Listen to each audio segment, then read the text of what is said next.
Yeah. Hello, everybody. Welcome to the show. I'm here. Garrett's sitting there. Ames is here today. Hello, Amy. Hello. How are you? Good. How are you? I'm doing okay. I was just telling you before we started. I'm just infuriated. It's just so disturbing reading what I'm reading, watching what I'm watching. About. Sorry, am I still there with you guys? Yeah. Yeah. Sorry. I'm getting a message here saying I think I have too many tabs open, so I'm going behind the scenes to close them all before I'm hoping that will mean that I don't Crash.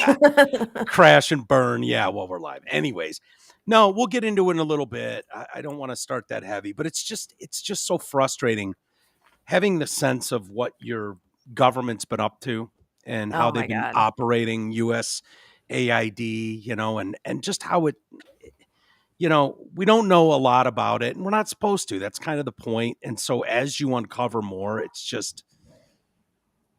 so maddening.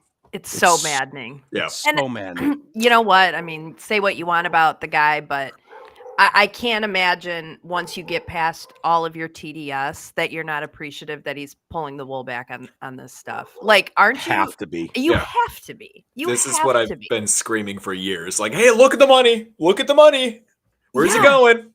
Yeah. It's just intolerable. It's so frustrating. We'll play some clips in a little bit. I encourage people. There's certain people you should pay attention to out there that are kind of in the weeds, breaking a lot of this stuff down, because I know it gets bogged down. It's heavy stuff. It's hard to Mhm. follow. It's a lot of people don't know what to believe, what is bullshit. You can tell a lot by the reactions of people. Yeah. And their poker faces aren't super strong. But yeah, to anybody who thought that TDS was going to Yeah. go away this term, no. yeah, it's No. funny. Everyone was kind of quiet for a little while and there wasn't like mass protests in the street. And it was like, oh, okay, maybe people are waking up to no, forget it. No. Nope, check Twitter. It was They too didn't. cold out. Yeah, it's gonna be ugly. It's gonna stay ugly. It's gonna get worse. But the momentum has shifted, which is a good sign. But before we get into all that stuff, Amy, leave it to you to drag me in. Not To really some kicking and screaming into some bullshit. Yeah, man. I was like, oh yeah, Amy was talking about that Candace Owens' show, which is great. Candace yeah, is she's great. She is unbelievable. I've been a big fan of Candace for many, many years. I highly recommend. I think it's behind a paywall, but if you want to know the real story about George Floyd, what went on, how that played out, the real story is available. This is the most criminal thing of all. Is it all comes back. It's all part and parcel to the media bitching about for 10 straight years, literally nauseum. I might frustrate some of you with that, but you see how they operate, and a lot of the wool has been pulled and a lot of it's coming undone. It's hard to break through, and we've got to get out of this window of like, yeah, so and so doesn't agree with me on these topics, so everything they ever do is irrelevant and not to be believed. And you're like, okay. Which is what's amazing about this coverage that she's doing of Blake Lively, because Yeah. she is bringing together two parts of the world that never would agree on literally anything. And like people who despise Candace Owens are like turning on the notification bell, getting notifications for when she goes live, because she's like legit breaking news about this Blake Lively stuff. So it's kind of funny. Like people are like, this is the great unifier, this drama. It's wild how that's taken a turn, because it used to be like you'd go to Entertainment Tonight or Extra and they'd give you a half hour and they'd give you 30 different stories, each of them 30 seconds long. And it was just garbage. And really you can get these journalists kind of digging through the internet and can kind of get on a roll, and regular people out there going, hey, I noticed this, can hit their tip lines. And there's not a cover. You're starting to see how the whole thing operates, and it's like PR firms and management groups. That's what's so fascinating about. Yeah, it's so incestuous. You're getting an insight into Hollywood. It's And crazy. you knew all along Hollywood is a cesspool. And I know there's a lot of good people that are really creative that want to work. Chris Newberg is a friend of ours. He's obviously one of those that's worked his entire life to kind of worm into that industry through his youth in bands and writing and acting, and like that's his thing. That's where he's best. And you want to get in there, and what do you do when you get to the steps of like your dream, what you really want to do? Like if you want to be an accountant, okay, fine. You can go to school and then you find a friend. Like it's easy entrance into that. But this is like a club that the rewards and the praise are so fucking huge that what are you willing to do to prove your loyalty to this group, to this world, to be accepted? Right. What are you willing to say? Because there's a lot of hot people. There's a lot of people that could fucking study lines and deliver them. Are you willing to play ball? And that's kind of what you're seeing. I noticed when I brought this up, you mentioned Blake Lively, the Blake Lively story that Candace is doing.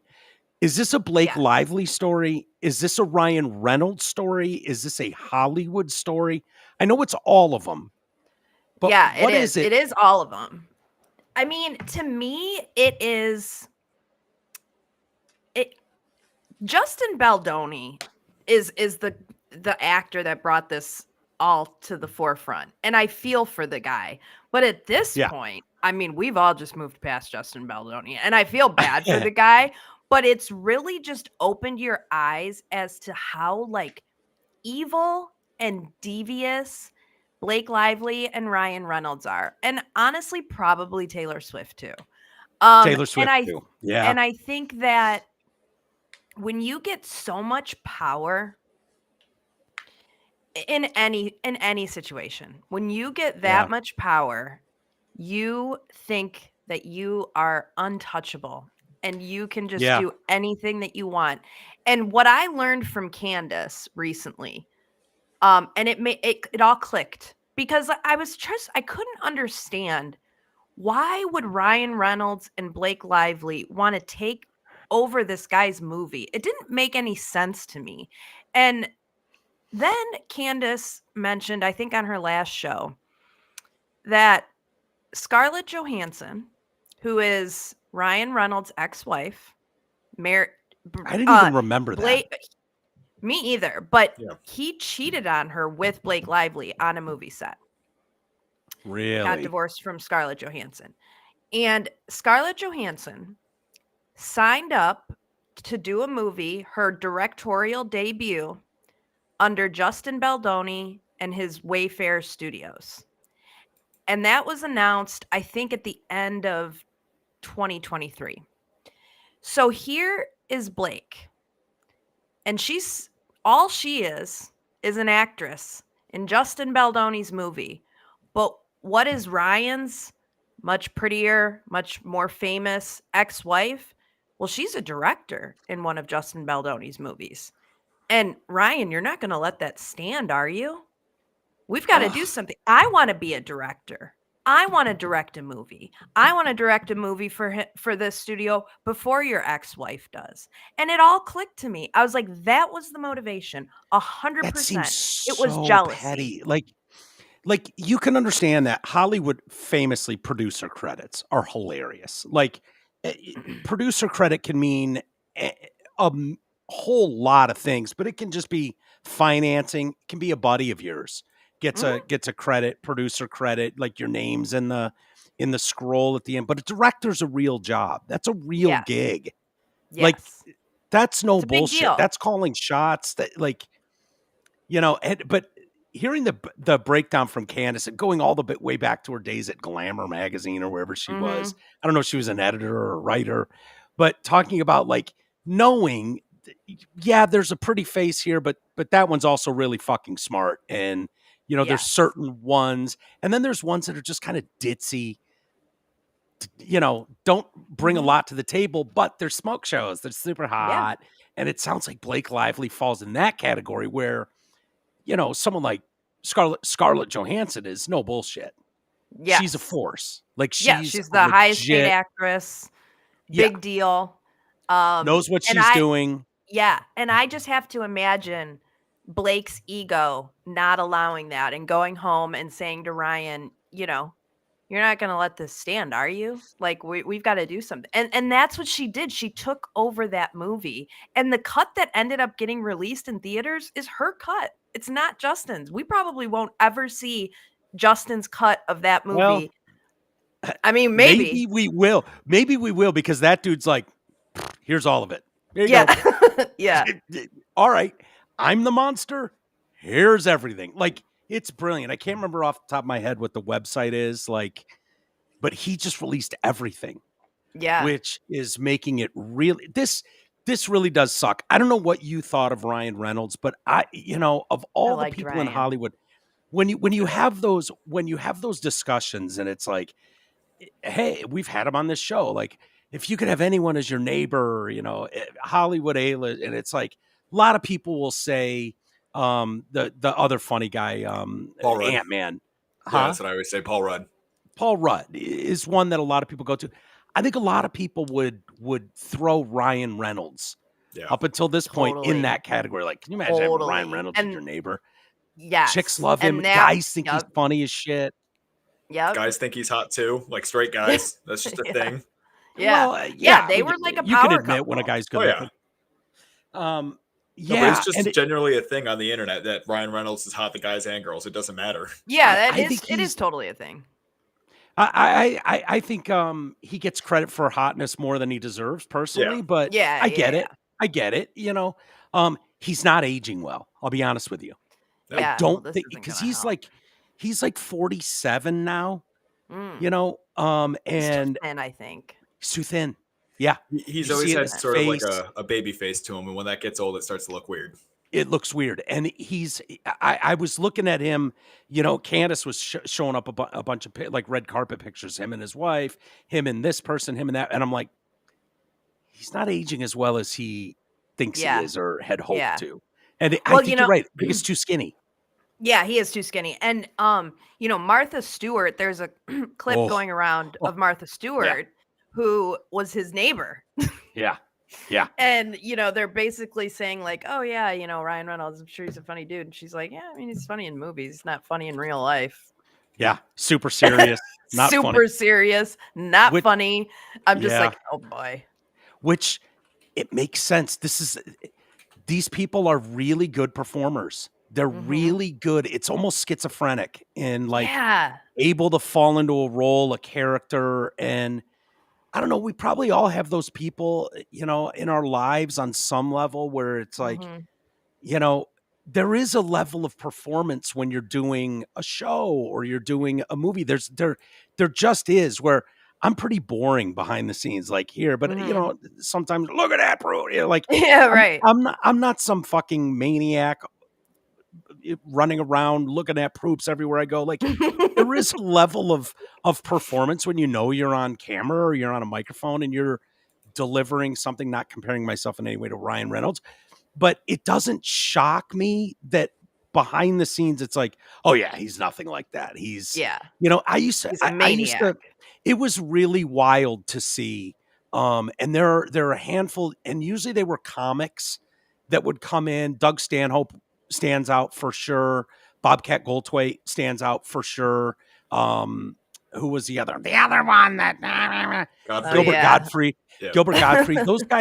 Those guys all came in studio, and Stanhope is the most meek, quiet. Oh, yes, sir. Can I please have a? Oh, I don't want to trouble anyone, but yeah, water would be like, you wouldn't believe it. You wouldn't believe it. And then as soon as the on-air light comes on and it's like headphones and we're live and Drew's doing an intro, and those guys turn on whatever it is. And then as soon as it stops, they go right back into that shell of a human and like bury their shoulders and kind of meekly walk out. Very few, like, that's common. A lot of them are like that. And it's like, and I'm not saying anything negative about any of those guys. Yeah. They were all pleasant and fine and, whatever. But I spent quite a bit of time one day with Stanhope, especially. And it was just like, and then to see him take a stage and just turn into Doug Stanhope, you would just assume, like, I don't do this show with Amy and then talk to you off the air and you're like this totally weird, totally like, no, this is who you are legitimately. Like, like Garrett's no different sitting here. He's just as annoying off the air as he is on. It's just like, you guys are what you are. It's just, it's weird. And I think it's hard for people to understand fully just how that is. That clip with Martha Stewart going around, maybe you can find that. Martha Stewart, Garrett, sorry. I found the article. I didn't send it to you, but there's an interview out there, and it was actually that, I don't know if that chick just doesn't give a shit. Show from yesterday. Yeah. I'll try to find the timestamp really quick.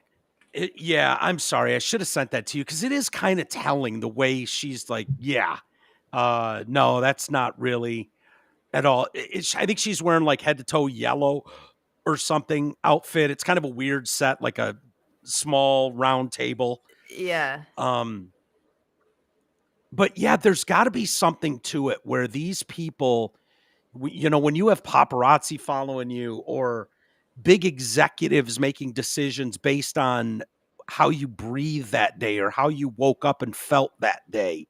Like when you have that level of power, it must just be, you know, Candace brings up the point with Selena Gomez. Like, and it was the first thing I brought up when we were playing the video of her crying. And it's like, you realize the level of narcissism where you have to like, I'm having this emotional moment. I'm going to set up my phone now and record this and post this or go live with this in this moment. Like that's such not a human reaction to how you would be. Like most of us, it's like, oh my God, I'm having a mental breakdown in this moment.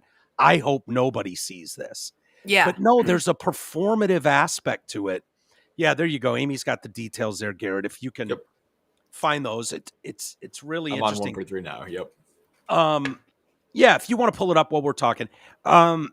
But yeah, there's just something so strange about that and so unrelatable, but there's got to be like a breaking point that these guys get to where you try so hard to get noticed and then you do. To her penthouse. Okay, go ahead and play it. All right. Rather than her showing up and having a fitting on set, which is what's normal. All right, guys, so now I'm about to take you down the rabbit hole of what is really going on. Basically, how everyone involved here is essentially strapped to a figurative bomb, and it's how they got here is a bunch of petty power trips. Real inside baseball. I mean, I have all the TT, and it is going to make you sick, which is why we should at first be reminded about the wellness company. Okay. Now that Dr. Fauci has been pardoned, RFK. It was for a second. I would look back. Public to the fact that Ryan Reynolds is kind of a psycho. Like she didn't say it, but she was like, he's pretty serious. Like she's basically letting people know that he puts on this persona as this funny, nice guy, and this isn't who he is. And so listen to what Martha Stewart had to say on this random game show. We asked Bilt's members what celebrities would be the most fun to hang out with. He's probably on the list just because he covers himself up in his movies and you don't see his face. Ryan Reynolds, is he one of those? And you want to know something? He's not so funny in real life. Really? No, he's not so funny. He's very serious. No, Taylor, then I would do Snoop, and then I would take Ryan off it, and I would put in somebody else. I'm so surprised that Ryan Reynolds isn't funny. This is like a shocker to me. I see him walking up and down our neighborhood all the time. He can act funny, but he isn't funny. Maybe he can get to be funny again. I'm so disappointed, actually. I'm going to get in trouble. He's my neighbor. Yeah. And that's how the whole world feels. He's my neighbor. He's my neighbor. Yeah, that's telling. Yeah, I'd love Snoop Dogg as a neighbor, by the way. All the weed you need, and you get the protection. If I could hang out with one celebrity, and you get the protection of the Crips. No doubt. I'm done with Snoop. No. I like him. He just plays video games all day. I'm done with Snoop, and I'm done with the Kelseys. There's a few of them. I don't know. Something rubs me wrong about Snoop. There's something about taking your not having any conviction in what you believe. And I think Snoop is one of those. Like, take all the weed and the fun stuff away. It still disturbs me, the level of where he went with Trump. You know, like, I'm going to put him in a video and I'm going to mock shoot him and I'm going to talk all this shit and I'm going to, behave this way. But then what's the problem? I'm going to take money because money's money, and I'm going to perform it as inauguration, and fuck you if you don't like it. Like that whole thing. And it kind of goes to the whole, like, yeah, there's a lot of people who seriously believe something is wrong and broken, and seriously are willing to risk friendships and all kinds of stuff for the hope, for the fingers crossed that this guy can seriously do something about this level of corruption that's been going on in our worlds, whether it's gas prices, grocery prices. No, you're delusional if you thought, oh yeah, like a light switch day one, things are going to change and everything's going to, like, oh, it's $1.50 for gas. Like, you're an idiot if you thought that was going to happen. Yeah. But there's a whole lot of things that are going to place. These are real problems with real people involved. And Snoop Dogg didn't seem to give a shit that, because the winds were blowing this way. I don't care. Like, it doesn't matter to Snoop. Snoop has the money. None of that shit matters. It's like, did you believe any of the shit you were saying about Trump before? No, you didn't. Okay. So give me $50,000 to show up. Give me $200,000 to show up. I'd still hang out with Snoop Dogg. I don't have to talk politics with him. That's fine. Here's my thought about Snoop. And I see what you're saying. And I feel that way about most people. For some reason, Snoop that category. And I think because if you followed Snoop's trajectory over the last like 5 to 10 years, I mean, going back to his early career, this guy, like you said, he was a Crip. I mean, he was hardcore. He beat a murder charge. It just got sealed. Gangster. Like, yeah, he's a murderer. Like, yeah, like he's a hardcore gangster, hardcore rap music. Like your parents didn't want you listening to Snoop, right? Then, he's doing shit with Martha Stewart. And then, Snoop has a whole kids line, like called like Snoop Doggy something, where like he does like kids and the football raps. stuff, the football league he started. Yeah. And then that man will do anything for $1. And I do mean anything. That is just who he is. T-Mobile commercials. Yeah. Like, I mean, this guy was a hardcore gangster, and your kids, he makes music for kids now. Like that he will literally do anything. So it shocks me zero that at the height of everybody hates Trump, blah, blah, blah, that he's coming out and pretending to shoot Trump in music videos and speaking out against him. And then he sees a switch and he goes, okay, I'm going to actually make some money, and I'm going to go over here because I think people actually sort of like Trump now. So I'm going to make some, like, it just hit. Those moves from Snoop don't surprise me, but I 100% agree with what you're saying. And I, with 99% of Hollywood out there, for sure. Yeah, I always make the joke that I'm one among many, but I'm a very disappointed Rage Against the Machine fan because they just became the Machine. Yes, that's great. Yeah, for sure. Yeah, Rage for the Machine. Exactly. Like Tom Morello's on the radio telling everybody to get the government mandated vax. I'm like, dude, what the fuck happened to storming Wall Street? Like getting arrested. Right. Yeah. I don't know. I have a problem with these guys showing up in every TV commercial and littering all over your TV. It's just a money grab. Yeah. I think that something happened in the last handful of years that was really serious. It was really serious when you're talking about democracy on the line. Like, it's one thing to be like, ooh, I'm in the Drake camp instead of the fucking whatever camp. Like, you want to have your beefs and like work up young people to get excited. Like, fine, whatever. I don't care about that stuff. It got really serious, and those people's credibility went in the toilet. I lost a lot of respect for people that we're kind of in that, like it doesn't, I understand it doesn't matter to you. You have all the money in the world. It doesn't matter truly. And so they just had an outsized voice, and they used it, and they used it with malice, in my opinion, in a lot of respects. And they didn't believe what they were saying.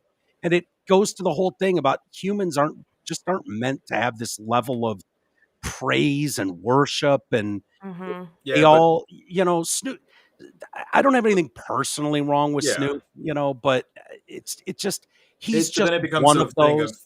do you want to live your life not listening to anything because the artist just dude, I didn't say anything about his music. That's what I'm saying. Okay. I didn't. No, because one of those things to me is like, I'll listen to all these bands, no problem, any day of the week, even though I hate all their politics. I listened to them. I listened to Pearl Jam and Bruce Springsteen when they shit all over the guy. Like, I get that aspect of it. For some reason, it got real.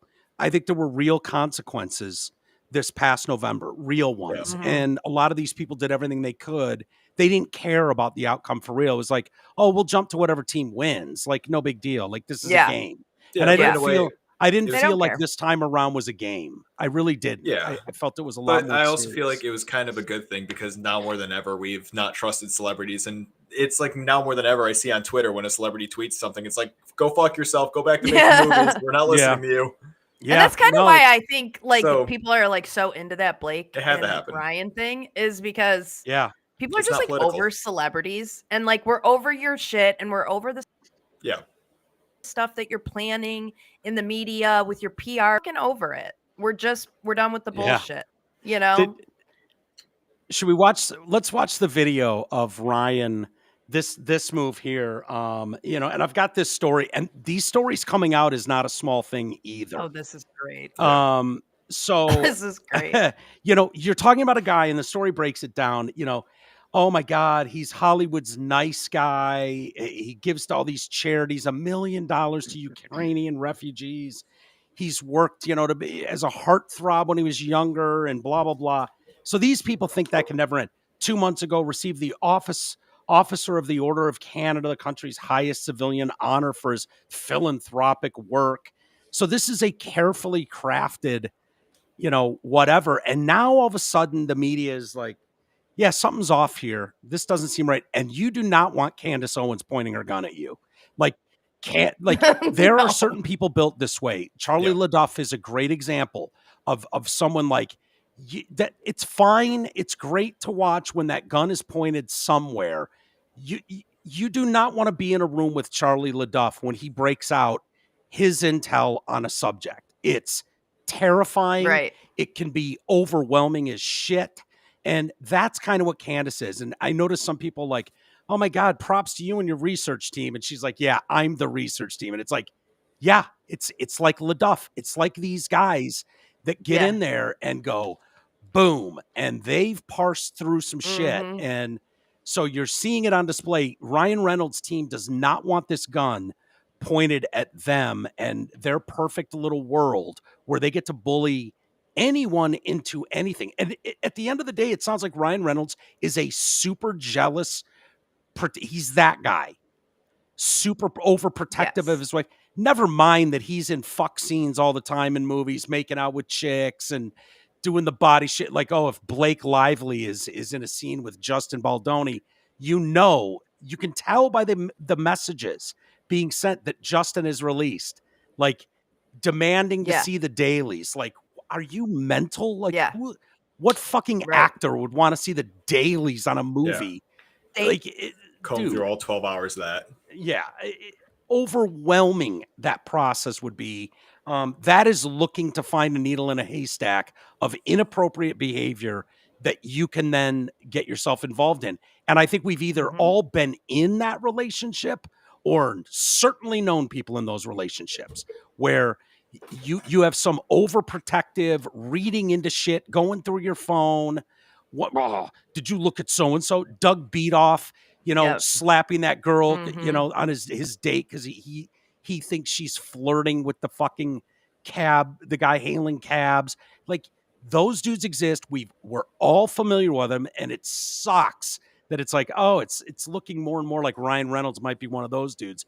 So then his team carefully crafts like, oh, let's have Ryan walk out onto the streets here in New York City, and what do you know? There's all these super fans here looking for an autograph. So let's watch the video.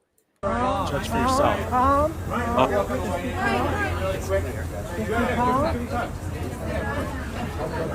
I signed a few things here. God, Funko Pops. Ryan, would you mind?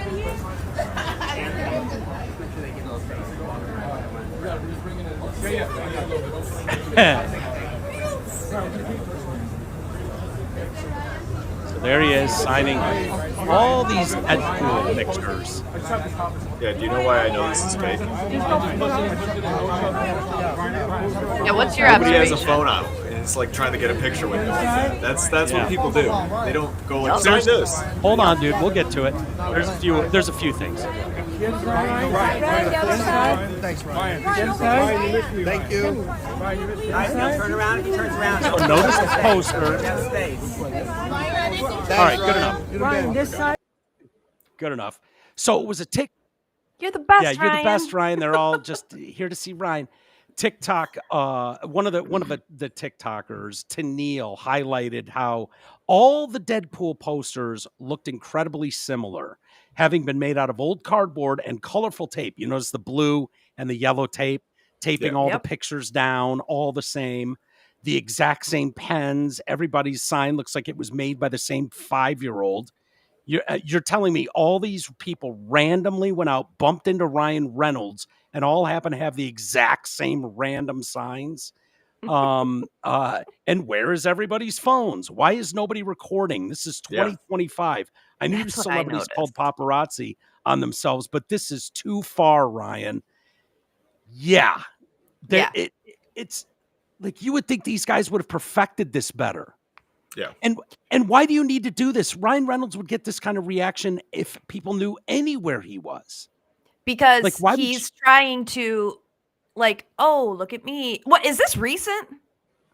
Yeah. It has to be, yeah. Yeah. Like, yeah, that's super. February 3rd, 2025, this was posted. 2 days ago? Okay, so yeah, this is like... Yesterday.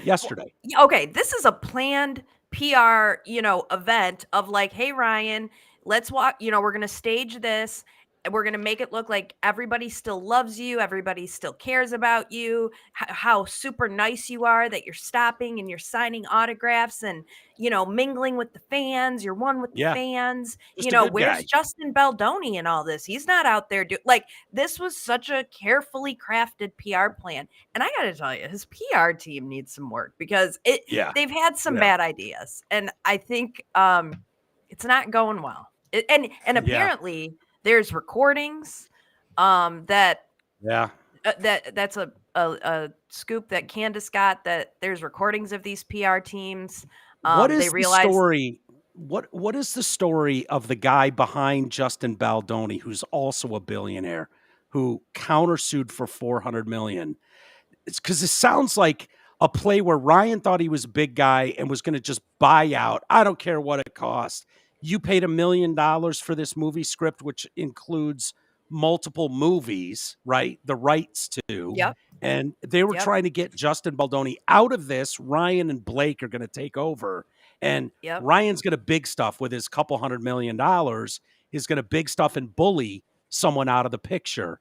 And there's a billionaire on Justin's team, though, that's like, oh, okay, you want to pull that game? Well, we'll fucking countersue you.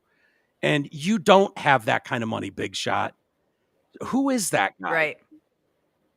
I don't know who he is. I don't know if that's like his partner in Wayfair, his studios or whatever, but I don't know who that is. Yeah, it's interesting. It's going to be interesting to see where the what is it? And Ryan Reynolds City's, had the ball. Steve Sarowitz. Yes. He's a film studio with Wayfair. Yeah, he co-founded. Okay. Yeah. So yeah, he co-founded the studios, and yeah, he's probably like, no, you're not taking this from us. Yeah. I've got more money than you. And in some of those documents, Ryan Reynolds had the balls to ask Justin, can you change your film schedule by 2 weeks, because I can't change the film schedule of Deadpool, and Blake and I have never been apart for this long, and we just simply can't. So can you move filming of your? It's like, who do you think? If my husband called up my boss and was like, "Hey, Amy and I actually don't really like to be apart, so can you not do back-to-back business trips? Thank you so much." That would be fucking mortifying. First of all, fag. Like, so fag. Legit. Like, I can't even fathom that. So, and like Blake being cool with it. And also, no one needs to be around their husband 24/7. You're fucking No weird one if you do wants to that. be around their husband Exactly. 24/7. Like, everybody loves the 2-week business trip, okay? Like, and some of us aren't even blessed with that. We love the 24-hour business trip. I was just on one. It was great to sleep in a bed by myself. Hell yeah. Loved it. Happy to be home. But, like, it's disturbing. No one needs to be together 24/7. It's weird. The people that have taken sides and just like gone with the A-listers, you kind of seeing how Hollywood works. The other actor from that movie that's kind of playing along on Team Blake, just throwing Justin Baldoni to the side, like, ooh, you're not popular enough or A-list enough for me. You know, I'm going to side over here. It's going to be interesting to see how this plays out in the public. Yeah, I'm here for it. Yeah, I am too. It's funny. I sent you a video of Whitney Cummings going off on Justin Baldoni, which, by the way, two things can be true at once. I thought, and I thought Candace made this point as well. Like, hey, man, I'm not the girl that would normally be on Justin Baldoni. 100%. She's like, I hate everything about this dude. She's like scrolling through his the Instagram. Male feminist guy. He is the male feminist, like to a T. And everything that everyone on the right would be against. And that's what's so cool about stories like this is, the right and the left, they've all yeah, exactly. Like, we have this common enemy, and it's kind of like Aliens, like what they thought aliens would do, like bring us all together. And that's really dangerous when that happens, when we can all bond over something. That's what this is. We're all bonding over this. I've been trying to bring it back with robot racism, like just calling any AI like that fucking clanker. And I'm just trying to get all my humans on board for this one. I feel like it's something we can all agree on. Like, fuck these robots, man. They think they're better than us. Fucking clankers. Yeah, I like that. Let's check out Whitney Cummings, who went off on Justin Baldoni, and I was like, yeah, I'm kind of with Whitney on this one. I'm convinced these male feminists. This is simply the game. This is the angle. This is how I get pussy from chicks in a Me Too world. Like, okay, like this is the David Hoggs of the world. This is how they're running their game. Like, the days of going to a bar and hanging out and being personable are over, essentially. Yeah. And so there's different angles that this male species will use to try and be around women, act like an ally, act like you're the good guy. And I'm sure some of them mean it, but probably the vast majority of these, this is their hopes of getting close to hot chicks or girls in general and trying to close the deal. And that's kind of what Whitney's seeing here, but let's check it out. Do you think Whitney Cummings is against Justin Baldoni and male feminism because her boyfriend's been pretty accused of beating his last girlfriend? That's another fun little angle to this. Oh, boy. Whitney Cummings, her boyfriend, is being accused of beating the shit out of his ex. Oh, I don't know anything about it, but... Yep.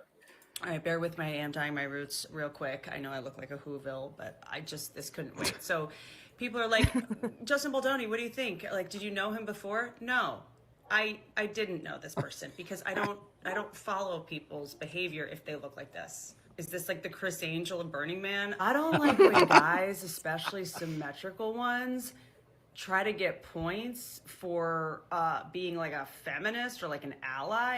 When guys fight for women's rights, it's how they get laid.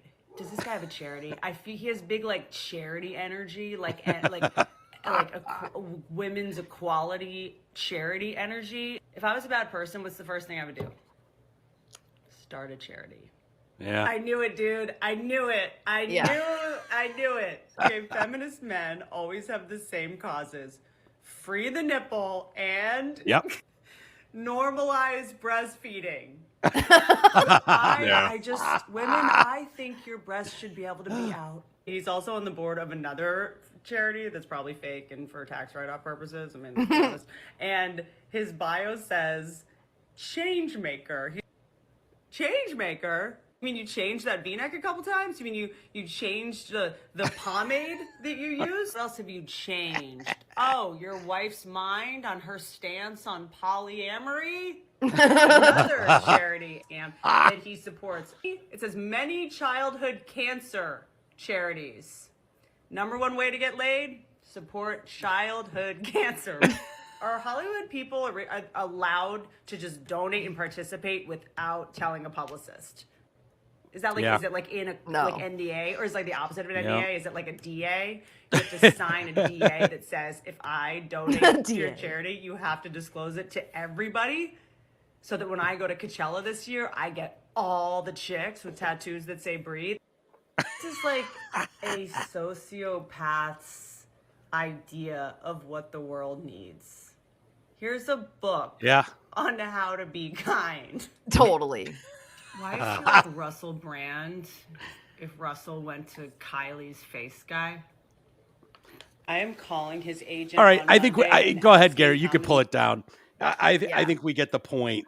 Which also makes the whole Deadpool thing even more interesting, because it really seems like his nice pool character.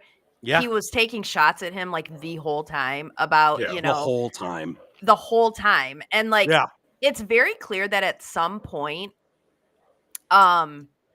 it's very clear at some point, and I don't know if it's like something that he says all the time or the name of his podcast or what, but at some point he said to Ryan, I'm man enough to admit that I'm wrong, or I'm man enough, blah, blah, blah. Yeah. And I mean, that is like worked into everything that they do. And like Ryan Reynolds prepared a statement that is insane and Wayfair Studios to say, and in there was like basically saying like, we take full responsibility for the shit show that this film was, and part of being man enough, sociopathic. And it's like, what like he's mocking him throughout. It's so crazy. It's really crazy. The scene, seeing all the scenes in Deadpool with that under that guy's like knowing that Lady Pool voiced by Blake, and then going as far as like the flower shop where he's being shot to death, and the wording of the flower shop, like so much thought went into shitting all over this guy. I think there was one part in Candace's take where she got it wrong, and she's trying to go back as far back as she can in her research, and she finds the first mention of Blake Lively where she thinks the attack is on Justin Baldoni, which is fair, but it's funny if you're watching the Candace take on this, she's wrong about this, and it's a text or a tweet she did or something like that. Okay. Blake Lively is writing to Ryan Reynolds, and if you just read this and you don't know what any of this stuff is, because it's before the movie comes out, I think it wouldn't make a lot of sense. And I think Candace got this one thing wrong. So it says, I'm my Y2K girlies. So this must be people born around Y2K 2000, right? Yeah. That must be the reference to my Y2K girlies. About me and my brother, 97 to 2002. So that would be, is Blake Lively around that age? I think she's like my age. Yeah. I feel like she might be talking about like people my age who grew up in Y2K and we like liked boy bands and that sort of thing. I feel like that's who she's kind of talking about. Yeah, Blake Lively's 37. Yeah, I should be competitive because It Ends With Us movie is coming out in 3 weeks. But when your middle school obsessions, your feelings post-baby, or about nice men who use feminism as a tool. Okay, so there's the first reference to Justin Baldoni, probably. Your love of the Wizard of Oz, which I don't know if that's the original Wizard of Oz she's talking about. Mm-hmm. Succession, Sandy and Danny, Driving with Avril blasting, the way the choreography of a certain boy band song got me, the fireworks to punctuate a moment, even down to the fact that our hair color is determined by seasons and the French method by which it's painted are all so seen. My word, it's hard not to encourage my ladies to spot all the ways we've influenced Deadpool movie. So Candace's take on that is, she says all the ways we've been influenced by Deadpool movie, not that we've influenced the Deadpool movie. So Candace read it the opposite way, like we've all been influenced by this movie, when in reality what she's saying is all those things are all funny moments in the Deadpool movie. Like him dancing at the beginning to bye, bye, bye, and Yeah. all that stuff. These are all references in the movie, the fireworks display. These all kind of came off as homoerotic, but these were just things that girls at that age in that time, these are all references that are made in this movie. And she's kind of saying our influence and my influence in talking to Ryan is why all these things are in this movie. So I'm not going to be competitive about this movie coming out around the same time as It Ends With Us, because we're basically represented in this movie too with all these moments. And I think it's probably a PR thing where, you know, generally your husband's the dudes are gonna go see Deadpool, right? Well, no, we gotta get the ladies out there. We gotta get the ladies and, you know, ready to see Deadpool and wanting to see it. So, hey, ladies, look at how much we've influenced this movie, which I totally completely reject. Always. What, doing that or? No, I hate when they try to target women in the way of like, ladies, look, you influence this too. It's like, no, I don't need that. I need you to. Oh no, lost her for a second. Well, is Amy frozen? I can throw a whole wrench in this. Yeah, she's frozen right now. So, Deadpool, the Nice Pool character was never in the comic books.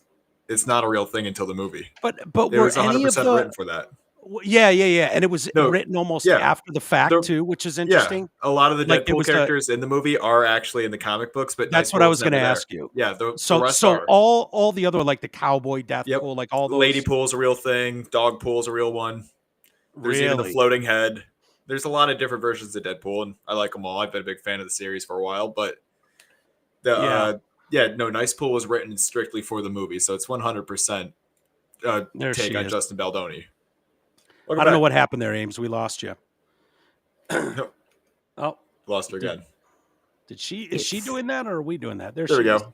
Yeah, my internet is being ridiculous. Hey, it's not mine. That's all I care about. It's fine if yours flakes out for a minute. Totally mine. Okay. Well, what I was saying to Mike is Nice Pool was never in the comic books. He's strictly a movie character. He was written for the movie. The rest of them were Dog Pool, Lady Pool, the Cowboy, everything like that. But Nice Pool was just written for the movie. Yeah, exactly. Yeah, it's Justin Baldoni. Yeah, but what I was saying is I don't know how far I got before I got kicked off, but I reject like the way that they target women in terms of like, you influenced this. Like, no, I don't need you to pander to me. I don't need to influence Deadpool. I don't need to do that. Like, because I just hate that. I just don't like it. I get it. I get what you mean. I almost want to watch it now. There was so much piled on. I wonder if that character knowing that they added that character kind of towards the end and all the inside baseball that's going on that's explained. Like, I feel like that character mattered in that movie, the Nice Pool character. Like, you know, but Garrett's saying like, that wasn't in the comics. It was written for the movie. Like that specifically was carved out. That beef was probably going on for a minute in Ryan Reynolds' head. He wrote that character out. Oh yeah. No. It was definitely, you know, I mean, this goes back a few years.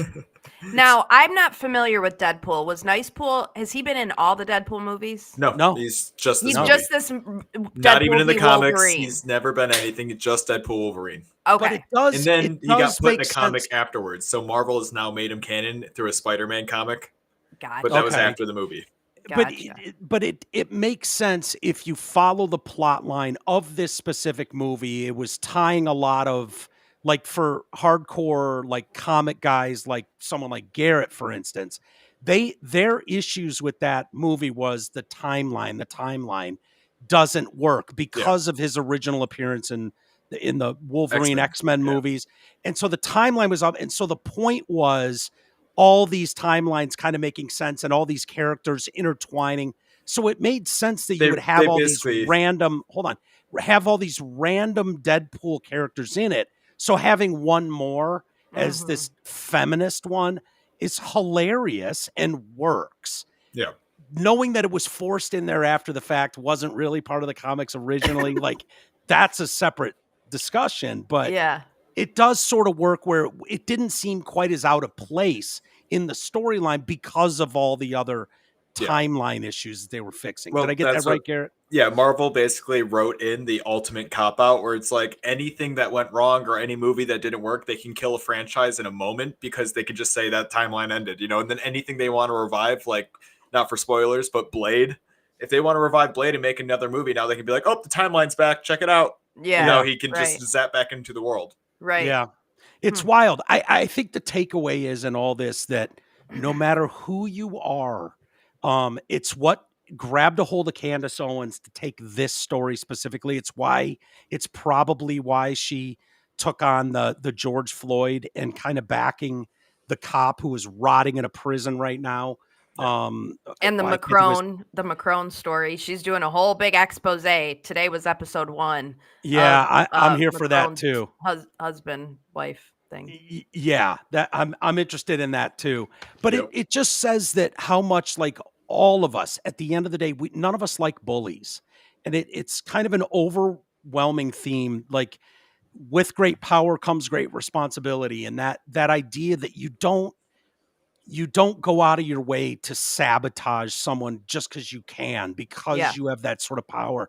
And we all recognize it. We all know what that looks like, and it sucks. Yep. It sucks to think that, there are very few of us that get put up to this level of, like, extreme wealth, privilege, adoration. And you hope that those people, when they get there, look out for the little guy as much as they can. You can't do for everybody.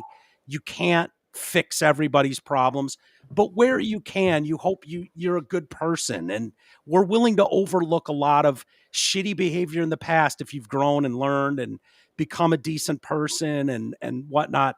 And it just sucks to think that there's something so petty and small insecurities that all of us have, like, that you think wash away when you have all the money in the world and you have all the power. And but part they of it don't kind of humanizes. It's like that old, I think it was Louis C.K. where he had the joke about like even Whitney Houston has to take a shit.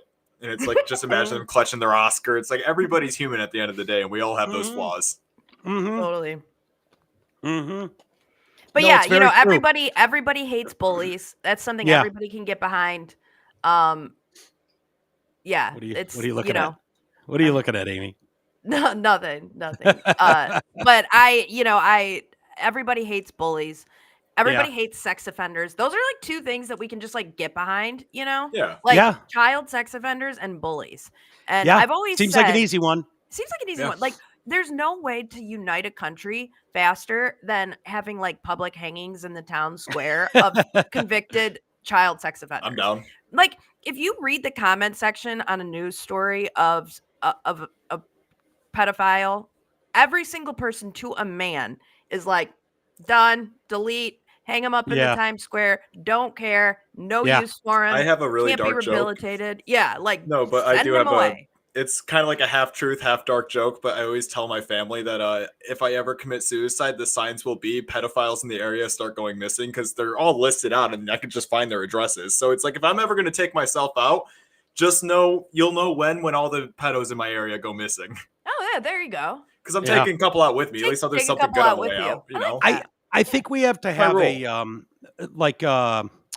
a rule as to what defines a pedophile. Like, I think, totally. Oh yeah, you know what I mean? Like, fully convicted. No. I mean, like, 18-year-old bangs 15-year-old. He's a senior and she's like I'm talking about the ones that target fucking kids, and you're just like, holy shit. Yeah. Or like that Ariel Castro who had those chicks and like locked in his house for freaking 10 years and like impregnated all of them. Hang him up in the Times. None of us need him in jail. We're all good with him being gone. Yeah, totally agree. I thought that was something we all agreed upon too. Like, we could all get behind that. I'm touchy about this because they tried to pin a one of those charges on me, one of the Detroit Lions, another buddy of mine, for taking a piss outside a bar that's at always 2 a.m. in Royal or Ferndale. And they tried, and the whole courtroom's laughing. You got 3 guys behind a dumpster at 2:30 in the morning, drunk as shit.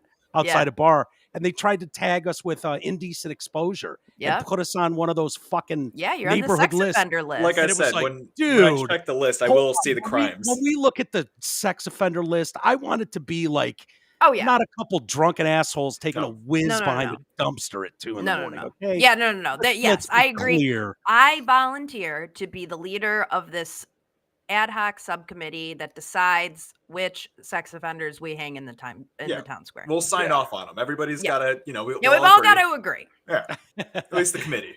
The yin and the yang, dude. It's the yin and the yang of everything. Even the best ideas come with baggage. I'm just saying. Yeah, I mean, we've got to have some boundaries. We're not going to hang everybody that peed outside. I mean, my husband got busted for the same thing wearing a Teletubby costume. See? On Halloween. So, like, he hasn't gone back to Put in Bay, because I'm pretty sure he's a wanted man in a Teletubby costume down there, because he's like, I got this ticket for peeing in public, but then like it didn't look like a real ticket, so I just never really like acknowledged it. So I have no idea. I'm like, okay, so you're like, he's got a warrant.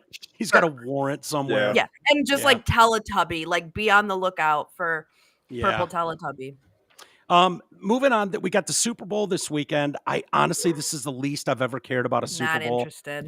And you know what? And part of it is, it's not even just the teams. It's so much more than that. Like, I'm done with the Kelseys. I'm done with Taylor Swift.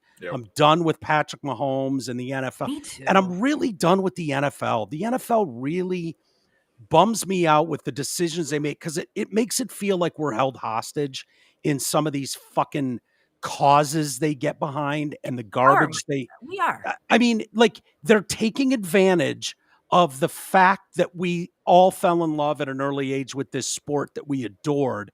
And now it's like, what are you going to do? At the end of the day, what are you going to do if we stamp fucking Black Lives Matter on these guys' helmets? No, literally nothing. What are you going to do if we stick bumper stickers saying, fucking it takes all of us, all of what exactly? No one's explained to me what takes all of us. Oh, the social injustices of the day, whatever bullshit cause that you're pretending to care about, so that you don't get more negative press about the fact that you're giving 90% of these guys brain damage in their 50s. Like, let's be crystal clear about what the NFL is doing. And they want their cake and they want to eat it too. They want to make trillions of dollars and still get the good guy tag. And you can't have it both ways.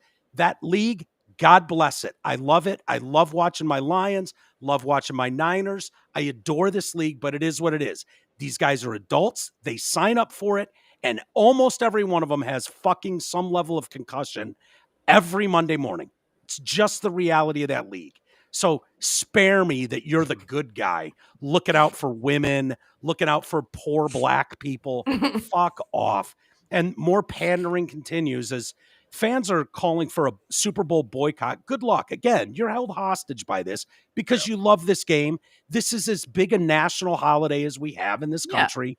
There's almost nothing more uniting as a country than the Super Bowl. People that never watch football watch for the commercials and for the halftime performance. I watch the Super Bowl. It's something we all, exactly. This guy, Garrett, who never watches sports or football anyways, watches. Like, it's an event in this country. So we're at the mercy of what they're going to shove in our face, where it used to just be a bunch of beautiful people before the game. Halftime was exclusive to the biggest artists on planet Earth to put on a very special show. And then you hope to get a good game. And the commercials, writers would come out and write, save their best shit for this, miracle time where, hundreds of millions of people are tuning in, billions of people worldwide. Like, it's a big thing, but they are, people are pissed. They're done with this shit. And they're pissed about, the Black National Anthem is going to be performed yet again this year. It's played at every game. I don't understand why this is a thing. Like, it is played at every game. Yeah, if you go to the game, it's played like 10 minutes before the teams come out, or like right as it's not anything that's relevant. And at big games like this, they play like a bunch of different songs. They play like God Bless America or whatever. Like, I don't understand. They're not replacing the national anthem. Like, let's stop with that. It's the fact that they call it the Black National Well, that's Anthem. stupid, but that's not They the play it after the NFL's gay fault. one. Well, they played do after you the have gay national anthem. do you have the picture of Carrie Lake? Did I send you the picture of Carrie Lake? Yeah, I can grab that. It gets to this point, and this is from 2023, I think. So maybe the year before last Super Bowl, and she took a lot of shit for this while the Black National Anthem was playing. By the way, Ladisi is performing this year, and will perform the song. I don't even know who that is. Yeah, cool. I mean, yeah, Grammy winner. Like, okay, I thought the Black National Anthem was played in the Thursday night game to kick off the NFL season. I didn't think it was played for each game. Maybe the Thanksgiving games, these big nationally televised, and they always bury it. It's always before the teams come out. They draw no attention to it. Yeah. When you're so at why the are you game, doing it? So why are you doing it? Because they're pandering to that side of the because they are trying to get as many people to watch their product. But I mean, why do they play any song that's there? You know, it's just a song that's played, and I don't know. I just feel like they do a lot of goofy shit, and to me, that's just one. It's not like they're like, everybody, please stand and remove your hats for the Black National Anthem, like that. Yeah. It's not. That's not how it goes.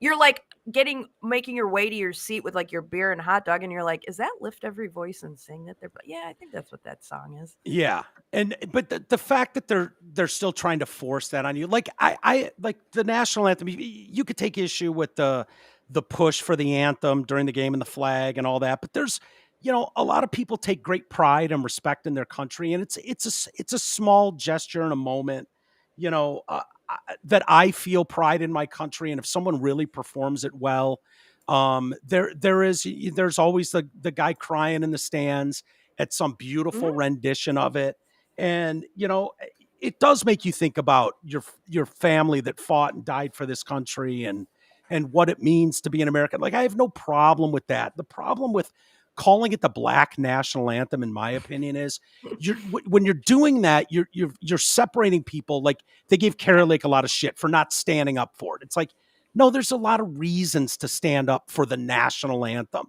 Like, you want to divide it, and if you can force people into that, where I guess if they're going to shame the shit out of me, what's easier? Just standing up and putting my hand over my heart for the Black National Anthem? Well, haven't you learned yet that they don't end with any of that? Yeah. Because if they can get you to do that, believe me, they'll have you standing fucking for the trans national anthem in a year. All right. You'll be standing for some Boy George song. But we're recognizing the trans national anthem now. It's Lady Gaga's Born This Way. All right. Get it totally right. Garrett, you're so right. That's 100% what it would be. I know what it is. Yeah. And then if they can get you to stand for the fucking Lady Gaga song for the trans people, it'll be like, oh, the Two-Spirit community feels left out. What's their anthem? We got some chants going. You nip this shit in the bud. I don't think that it worked out, though. Like, shaming Carrie Lake, I don't think that worked out well, because it's not. To me, I haven't. I mean, I do hear it at the games when I go to the Lions games. If you get there early enough. Yeah, exactly. Like I said, it's like you're making your way to your seat, and you're like, "Is that Lift Every Voice?" And yeah, I think, isn't that what they call the Black National Anthem? Yeah, let's hear it. But nobody's in their seats. Let's hear it for those that don't know what we're talking about. I think I have it here. Television City in Hollywood. Good time.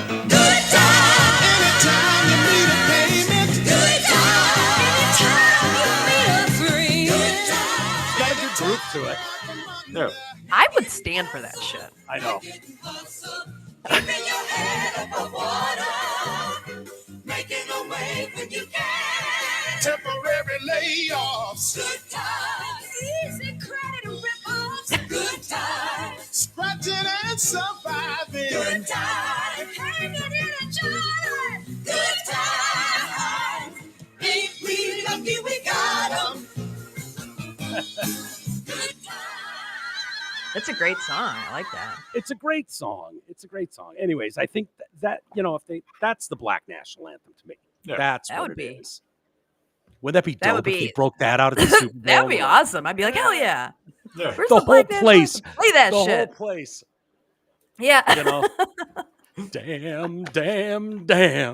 James. It's a great show. But no, there's they're doing all the press now leading up to the Super Bowl, and we got Roger Goodell. So if you're worried, there's a lot of push for the DEI shit to be over. So they asked Roger Goodell about it. Like, yeah, we see what you're doing with all your DEI bullshit. Lift every voice and praise or whatever the hell that's on, like shit like that.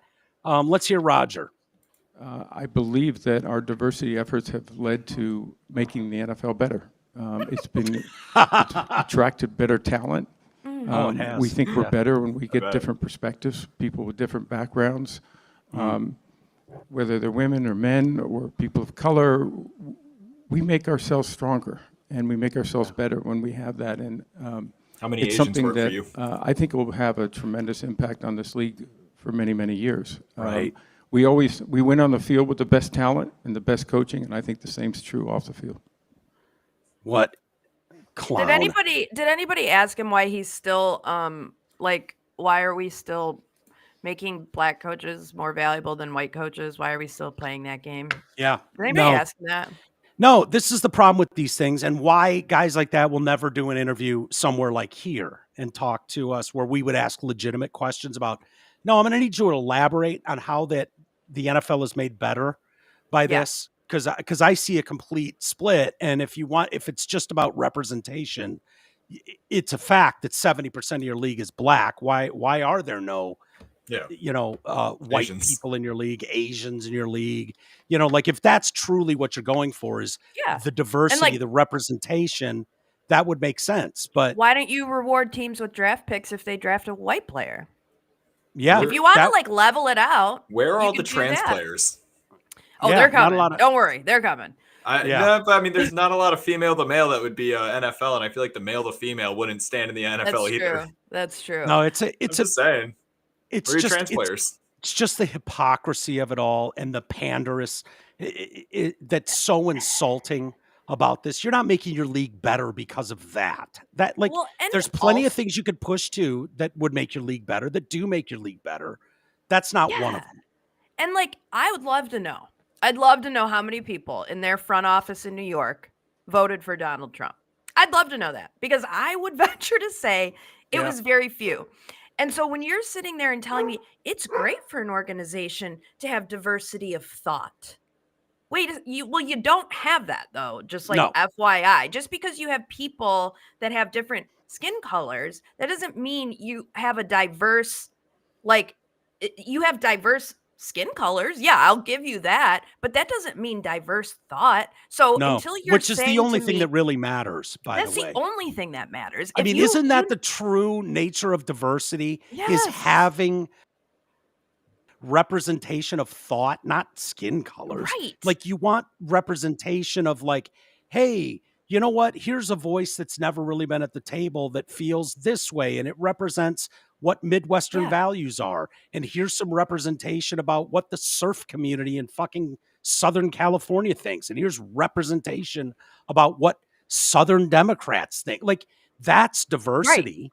That's diversity of thought and ideas, and who knows? Yeah, and I can tell, they have zero conservatives in that room when they were deciding to do all this pandering bullshit. So, you don't actually have diverse. And I understand, people of different races, they have different backgrounds, different experiences. So, you're bringing that kind of diversity in. But if those experiences and everything brought you to the same place in terms of how you make decisions and what you think, and if you all think the same way, there is absolutely no diversity in that room. There's just not. You need to have some opposing opinions. Otherwise, you end up with, it ends with us, or it takes us all, whatever the fuck they have in the end zone. And you're like, what are we doing? What are we doing? What's happening? Yeah. Yeah. What are we doing? It doesn't, it's one thing to have hey, we're going to slap these guys all with fucking gay little pink outfits for cancer. But it's, who can't get behind cancer? I like when the cops do it, though, because then I can see them easier. Oh, dude, the cops with the full pink squad cars that are out there now for Cancer Month. It happens every year. Really? Hot pink squad cars. Oh, it's awesome. What city invested in those? Livonia? Livonia. There you go. 100% Livonia. Redford still barely has a logo on their cars. Those things are barely held together. I think we're just starting to crack this egg a little bit. Like there's a lot of confusion over USAID and what, they carefully craft these programs in names like aid. Who's not for aid? We're helping the little guy. That's what USAID. Well, USAID has nothing to do with that. And it's funny how these things keep coming out in the press like, hey, look what Trump's doing. And immediately it's so just stop. I'm so tired of the people reading a headline and then immediately going on Facebook like, hey, all you Trumpers out there, just hope you're happy. It's like, no, thrilled. Yeah. Absolutely fucking thrilled. This is what we voted on was a lot of this nonsense. Exactly what we wanted. I'm not happy. I'm absolutely beside myself with happiness that they're busting the door in on a group like USAID. And a lot of us are just learning now, like what do they do? What is their point? What is the purpose of them? And where is their money going? And you're starting to see that this goes way fucking deeper down the rabbit hole than you even imagined, with interference in elections worldwide, interference, things, First Amendment shit they can't do here in America, that they're troubleshooting around the world, whether it comes to gain of function, research, and the cute ways they're going around U.S. law, subverting democracies around the world when they vote in someone that the administration doesn't like.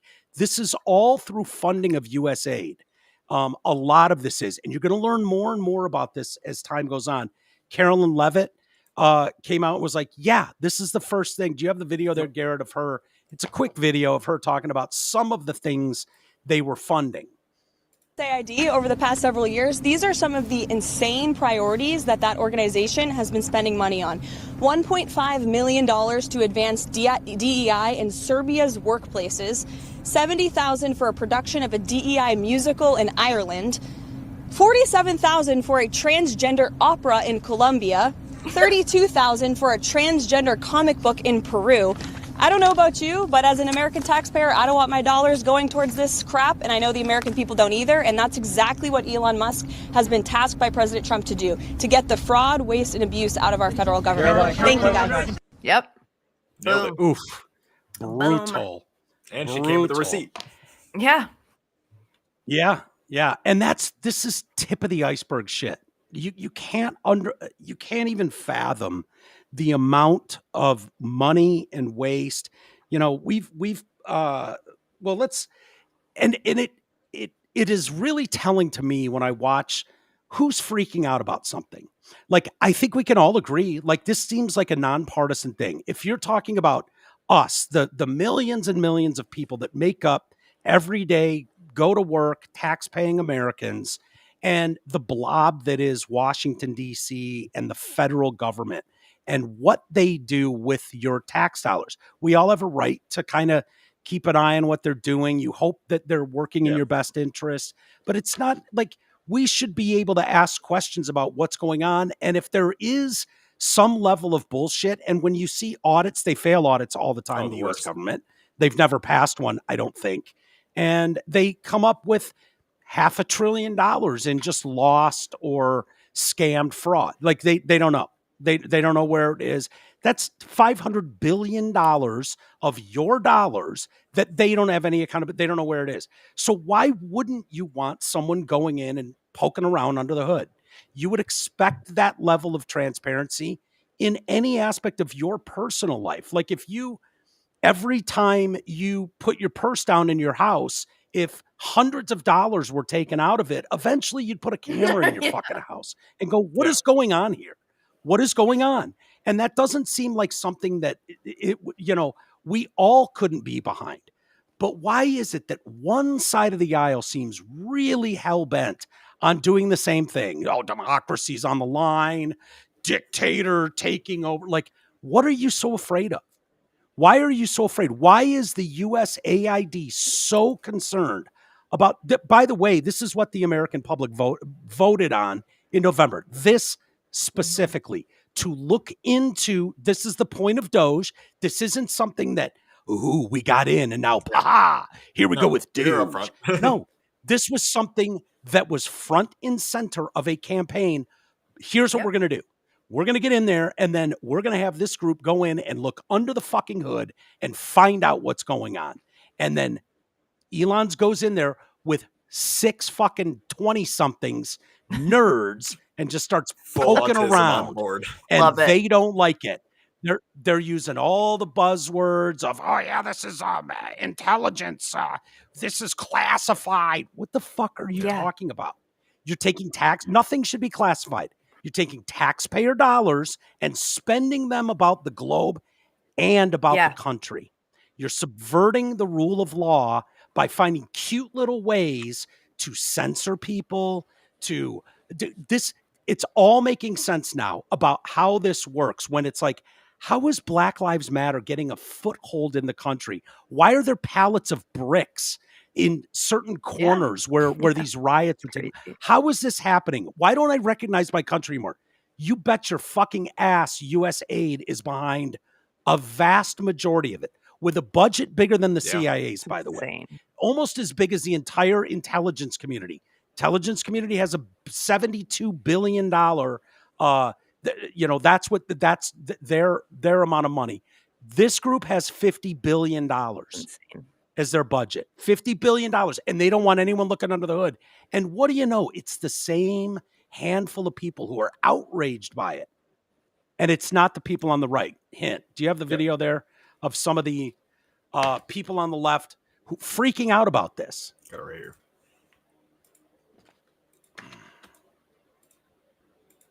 Their collective minds. What's got them so upset? Sorry, trying to turn that down. Spigots was turned off. Let's check out some of their reactions. President Trump directed his corrupt billionaire friend, Elon Musk, to ransack. Ransack. See how they use language? He's setting up the heartstrings. A critical agency of the U.S. government. Musk and his band of unelected acolytes. Unelected acolytes. He's trying to convince you didn't vote for this. The Doge have locked out USAID employees from their offices, improperly accessed highly classified information. Improperly accessing info. According to who? Purged the agency of its nonpartisan leadership. That's rich. Why then are only Democrats screaming bloody murder? And thrown the agency into chaos through a concerted campaign of harassment and intimidation of its employees. Do they need a safe space? These actions severely harm our national security. You're gonna die if we don't continue to spend taxpayer money on these very important issues. What are some of the issues you ask? These are some of the insane priorities that organization has been spending money on. $1.5 million to advance DEI in Serbia's workplaces, $70,000 for a production of a DEI musical in Ireland, $47,000 for a transgender opera in Colombia, $32,000 for a transgender comic book in Peru. They put thousands of children around the world at immediate risk. Your child will die if we don't continue funding this. Their desperation to keep the grift going and continue lining their pockets is so obvious. This is a case of the very worst among us attacking the very best of us. The projection with these clowns is off the charts. I don't know about you, but as an American taxpayer, I don't want my dollars going towards this crap, and I know the American people don't either, and that's exactly what Elon Musk has been tasked by President Trump to do, to get the fraud, waste, and abuse out of our federal government. Thank you, guys. POTUS continues to expose the corruption day by day, hour by hour. Thank you, Mr. President. Yeah, so there's one, and there's a lot of them. You can find AOC, you can the usual suspects, all going off the deep end about this and blah blah blah. I'm personally me too. All of it. I had someone. I made a post on Facebook, back to triggering people, as it turns out, and someone referred to them as Elon and his hackers. I was like, why are you calling them hackers? I was like, that's weird. It's just like so rude, and then someone else commented like, well, I'm concerned that, my tax refund is going to be delayed. And I'm like, why would your tax refund be delayed? And it's like, well, I don't know. They might deem that it's not necessary. And I was like, it's your money. And that's the complete opposite. Yeah, they're telling themselves Yeah, and that's a the story. complete opposite of the whole goal of this. The whole goal of this is for you to get a larger refund at the end of the year because we're not spending your tax dollars on bullshit. Like, I don't think hacker number one is going in there and saying, oh, I'm not going to send Amy or $600 refund. No, that's not what they're in there to do. You know, like they're in there to stop us from promoting DEI in fucking Serbia. Like, what are we doing here? Yeah. Pissing off Serbians. Yeah. Like that's another layer to this, is all we're doing is making Probably. these other countries very upset with us. We need to get out of there. Let me show you what in a as brief a video as I can show you, Mike Benz, who I've showed on this show before. And Mike, I believe it's Mike Benz Cyber. He's a great follow. If you're interested in some of the inner workings of this stuff, this dude breaks it down as well as anyone I've been able to find out there. He's unbelievable. He's so in the weeds on how this works, how the grift goes, what their role is. And I think what we're going to find out is this goes so much deeper and is so much more infuriating than you think. There's a story I have here, and keep that up, Garrett, because I'll play that in 1 second. Consulting giant bans whites and Asians from career advancement seminar. Music ensemble hosts BIPOC internship, barring white applicants, citing systemic allyship.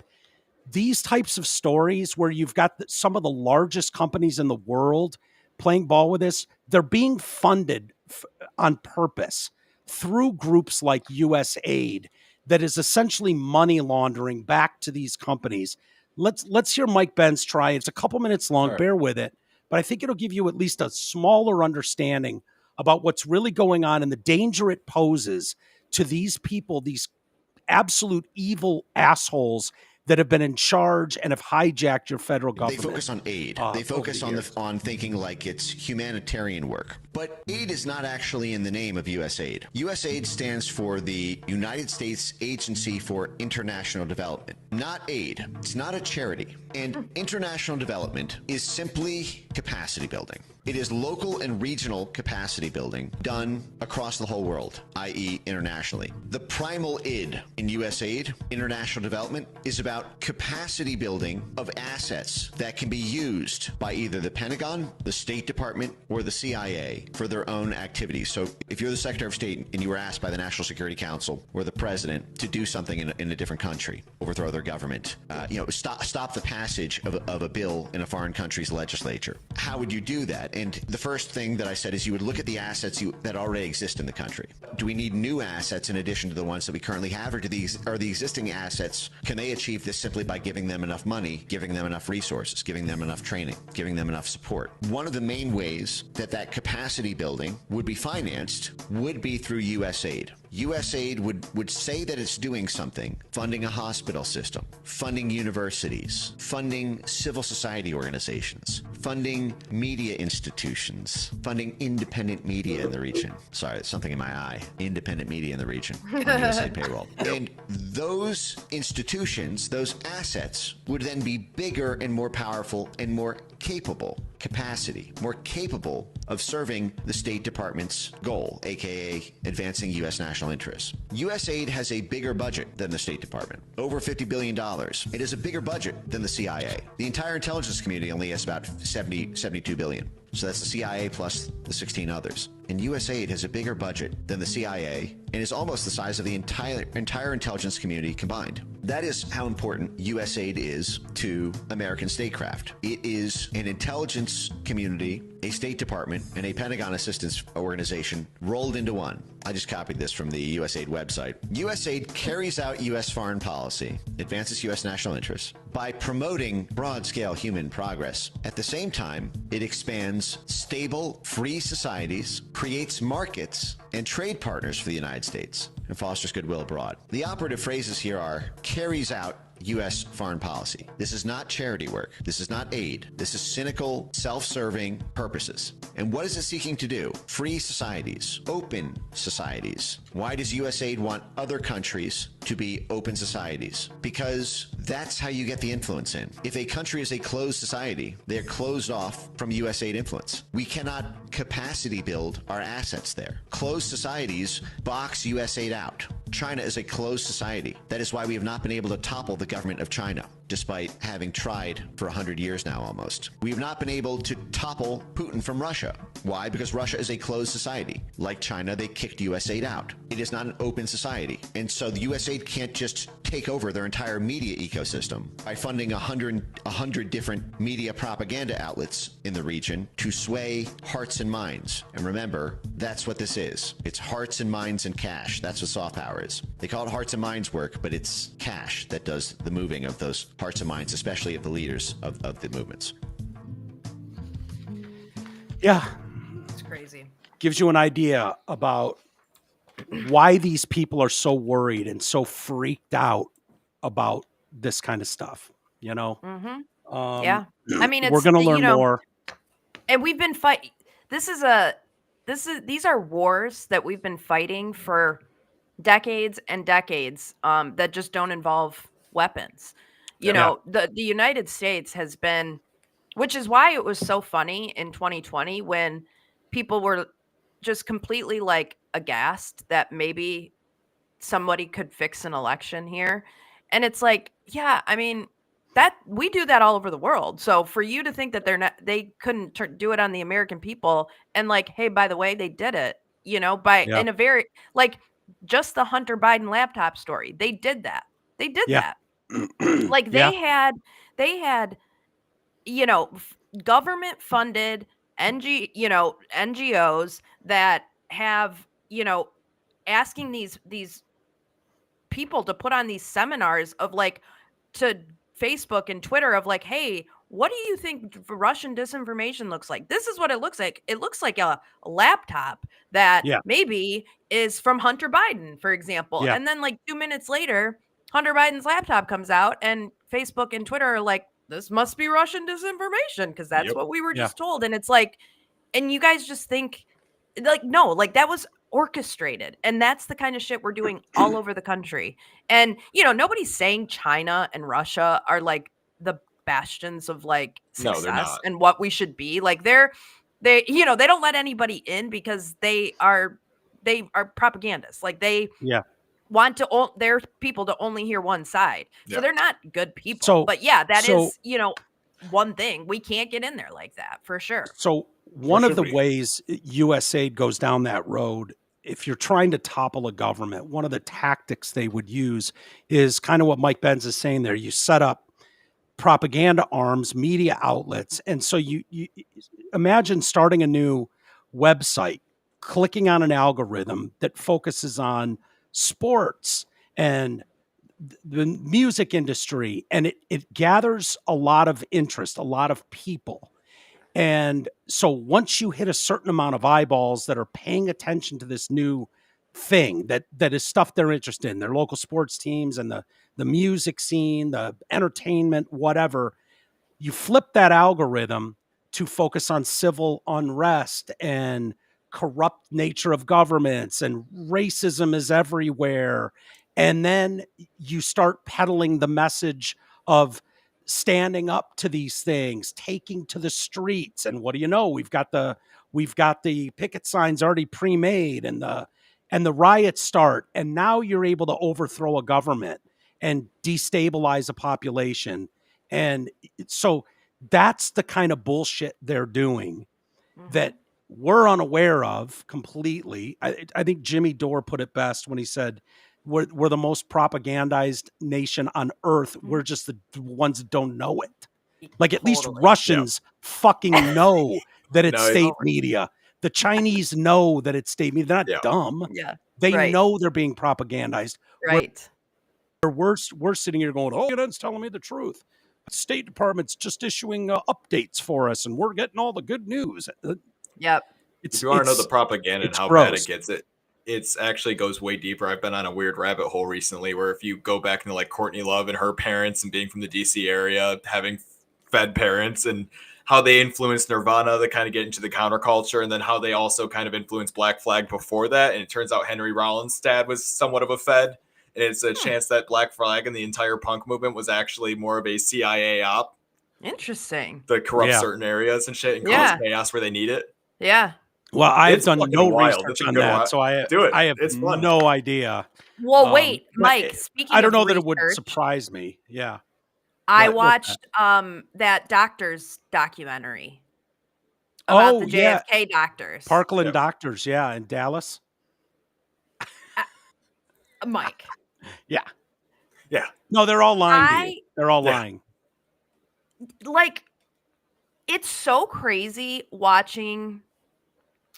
knowing what I know now about the media and the government, watching that all unfold, and like how his body went missing basically for like an hour, and it ends up like they moved it from that casket into like that other random box that nobody knew about, and they sewed his head back up, and the doctors saw the autopsy photos, were like, that's not what his head looked like. When did that happen?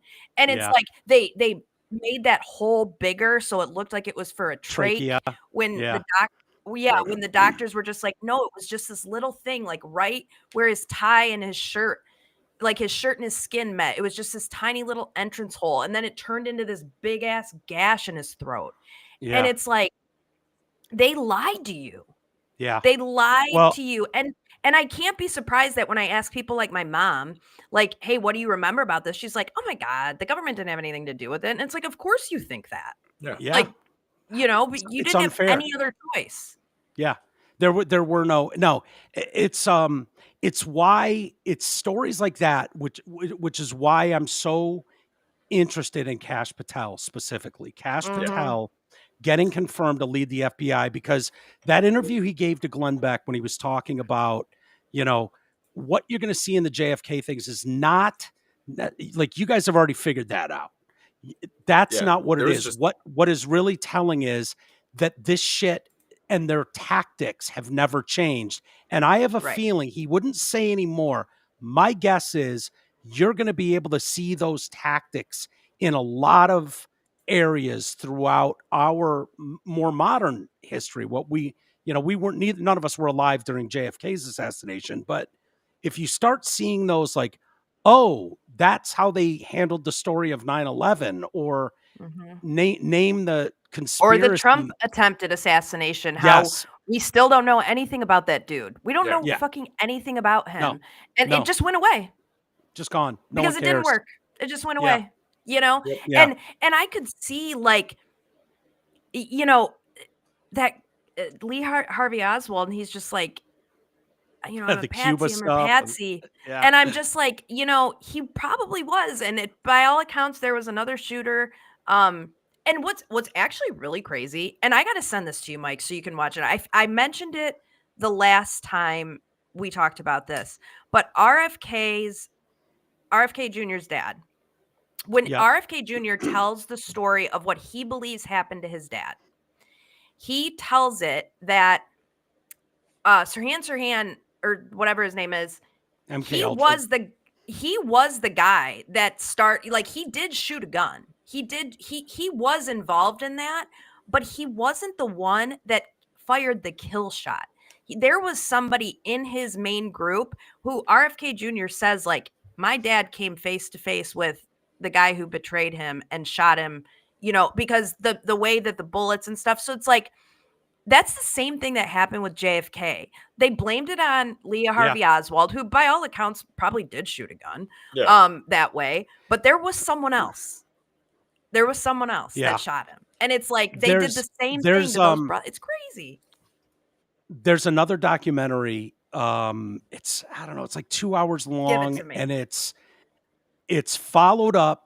It's Oliver Stone does it after the release of the JFK. So between when he came out with his movie JFK in 1990 or whatever it was, And today there was a release of a lot of documents. There's still a few thousand whatever pages of stuff that's not declassified, but there was a big dump, and his documentary focuses on how the story changes since those documents were released. And it's shocking in some of the details about how that assassination attempt almost took place in Tampa or Chicago on very similar, where the crew had to slow down to make a big turn, like in Dallas, in Dealey Plaza, where you've got a high-rise building, sort of high-rise, like the library, and this sharp turn that you had to slow down, giving someone time to line up. Say, like, here's where the travel route was going to be in Chicago. Look at this building. Look at this turn. And then same in Tampa. And they had another patsy, also with the same similar background to Lee Harvey Oswald, that was there. And for whatever reason, those got called off last minute. So they had other people lined up in certain places to make sure that kill happened. Like, it's crazy when you look at some of the details. It's so crazy. Yeah. So check out the documentary. I think it came out last year. A documentary. It's an update. Okay. It's an update documentary. It's on one of the streamings. And I think it didn't cost. It might be HBO. So if you have HBO, I think that's what it was. Do you think it's weird I didn't have to pay for it? Do you think it's weird that Jackie Kennedy kissed JFK's foot on her way out? Yeah, a little bit. But they're weird people. I was just so like, the who foot? knows? Really? Yeah. That was bizarre to me. That was like a really weird fact. I was like, I don't get that. That's bizarre. Is that the one where they get in? Is the Parkland Doctors one where they get into the bullet that the guy just happened to find like a week later, like on the gurney? And it's just like the magic bullet that wasn't damaged, and they could. Yeah, it's crazy. It's crazy. Anyway, well, and they took they took all the fragments, and like they took all the possible like evidence of a shooting out of his brain before he went to his autopsy. Yeah. Like there was nothing that evidence that there was a shooting. It's crazy. They 100% did something with his body before it got to the autopsy. Yeah. Well, they took it to a military base and did the autopsy at the so crazy. And then they had the two like Big E's basically doing the autopsy. Yeah. Who had never fucking done one before. Yeah. You know? Not of a shooting victim or something, whatever it was. Like, it's crazy. I really think the Kash Patel thing with stuff pointing and tying together is huge. Let's get to some emails first. What's that? Oh, we had a win today with the FBI that the list of like 5,000 FBI employees tasked with doing January 6th work just came out. So there's literally like a whole list. Apparently 15% of the entire FBI was working on just January 6th. What, before it happened? Before, Or no. It happened. After it happened. There was literally, they tasked almost 15% of the entire FBI with rounding up all the people at January 6th. And that's just dropped today. Where did that come out from? Like who? This is that like a Doge thing? Or no, FBI just released it. They probably just got pressured into releasing it finally. Well, it makes sense. Everybody that fucking sneezed anywhere within the DC area on that day has been brought, ripped in front of a court and had their bank accounts frozen. So they literally were able to identify tens of thousands of people in their every movement. Like, that takes bodies of people working hard to figure out. The best part is everything. The current reactions, people are saying, well, that sounds like 5,000 less seats we need to pay for in the FBI since they're just wasting their time. Yeah. Bye-bye. Yeah. Well, I'm telling you, Kash is the guy you want in there. He is. Hey, the Deer Lake Athletic Club in Clarkston, full gym, fitness classes, 3 pools, swim lessons, tennis, pickleball, childcare, and of course, lots more. The Backcourt Restaurant inside Deer Lake Athletic Club has weekly specials like Taxo Tuesday, Quizzo every Wednesday, kids meals for just $5 on Thursday, along with Wednesday and Thursday dinner specials and live entertainment on Friday and Saturdays. Breakfast on Sundays from 10 to 1 with a Bloody Mary bar and bottomless mimosas.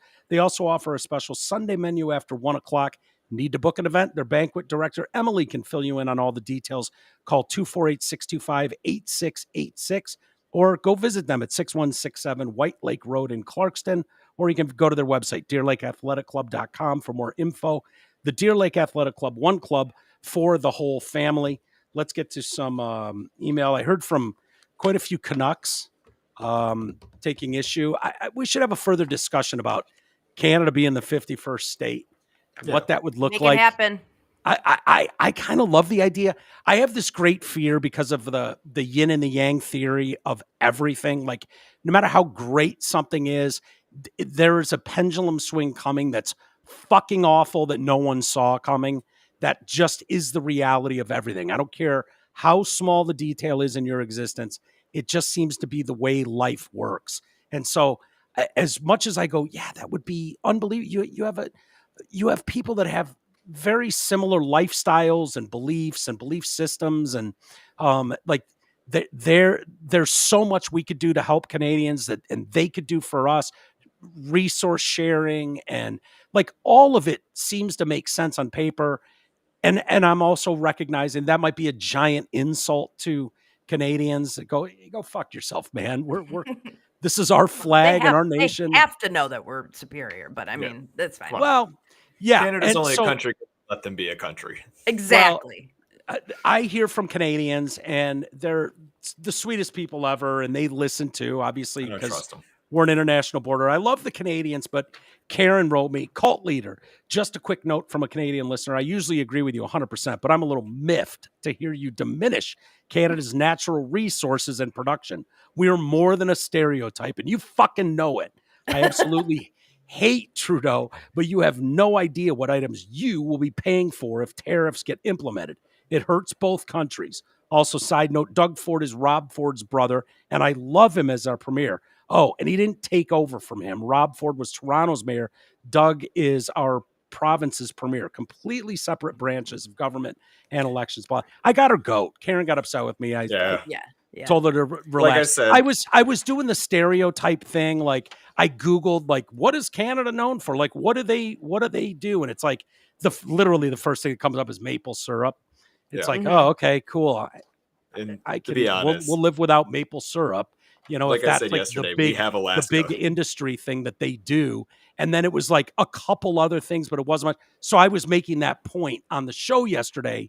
And she was like, hey, motherfucker, we do more than just that. It's like, I don't know. It's fine either way. And I love the Canadian people. But, yeah, you know, no, they're nice. They're nice people. They've been taken over by an absolute radical, disgusting, evil national governance system. Like it is what it is. Yeah. The Canadian truckers are patriotic heroes who I adore to this day. I think they did more to advance Canada's the position of Canada on a global stage than almost anything. And sunk Justin Prime Minister Blackface.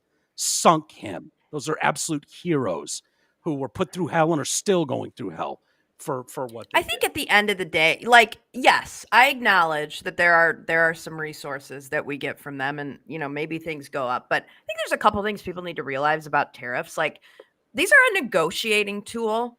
They're not necessarily like what he did with Mexico. Like, he ended up putting a stop to that because we got what we wanted from the Mexico president. She's like, okay, I'll send troops to your border, my own, to help with the problem that's happening there. That President Scheinbaum or Scheinbox. I was Jewish calling her, go get your Scheinbox. Yeah, like that was the whole purpose behind this. And it's also, it kills me when you hear people like, well, the Super Bowl's coming up and your guacamole is going to be more because we get our avocados from Mexico. And it's like, I don't know. Yeah.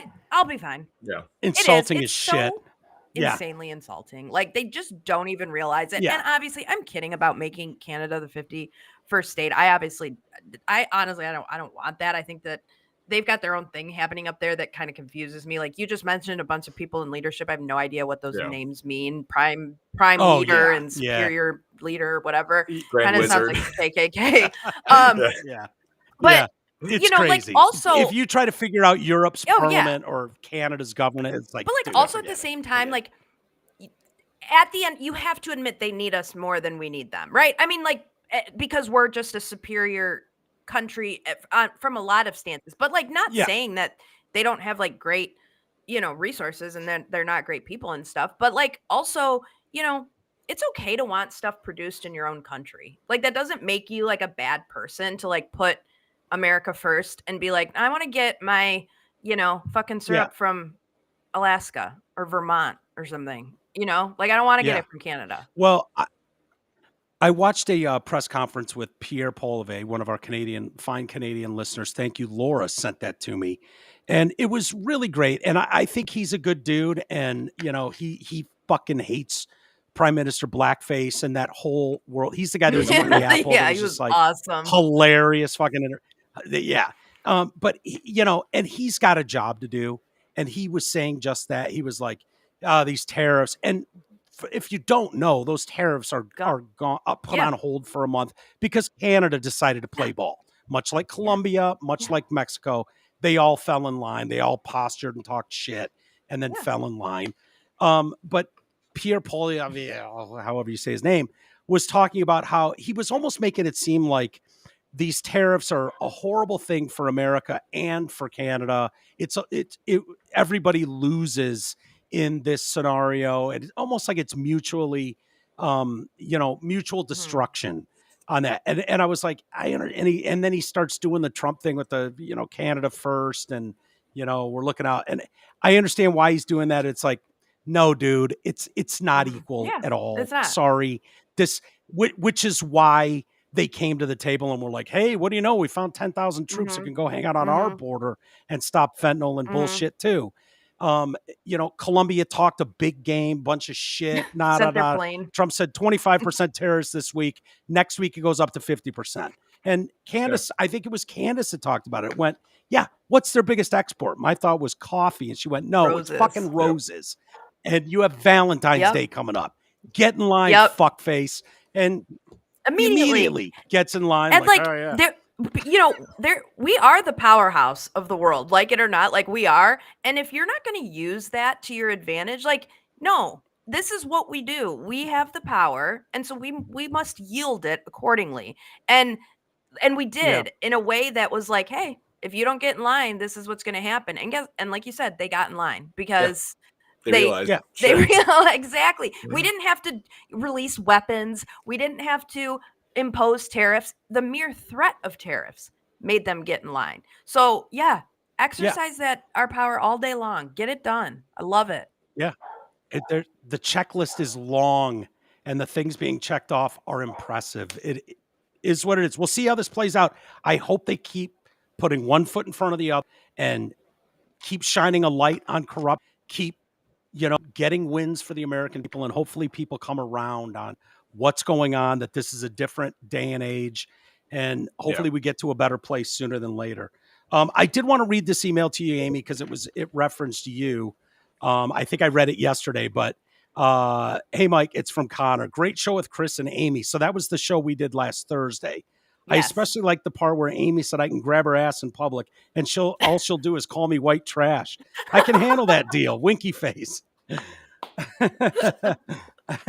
then he goes into anti-vax shit, but so funny. That's funny. And then James, we must have referenced the whole or your vagine at some point. I don't know. Doesn't sound like something we would not do. So thank you for clarifying that status of your vagine, Amy. Coley, to make sure you don't refer to it as an axe wound when referencing Amy's girl parts. Don't want to offend the hole or her hole. Yeah, I think I was making the point that Amy's the farthest thing from a traditional hole in the industry, which is why I like having you here and talking to you. The traditional whole role is that, you guys. Grow up. Which I find offensive. Of course you do, which is why you're welcome here. Yeah. All right, kids, let's call it a day. All right. I don't know what you're doing tomorrow. I'll be around. All right, cool. Well, let's do something tomorrow. Yeah. And I'll keep watching this shit. I'm sure you both will be as well, keeping up to date on what's going on. And we'll thank you everybody for being here. Right. We'll see you all tomorrow.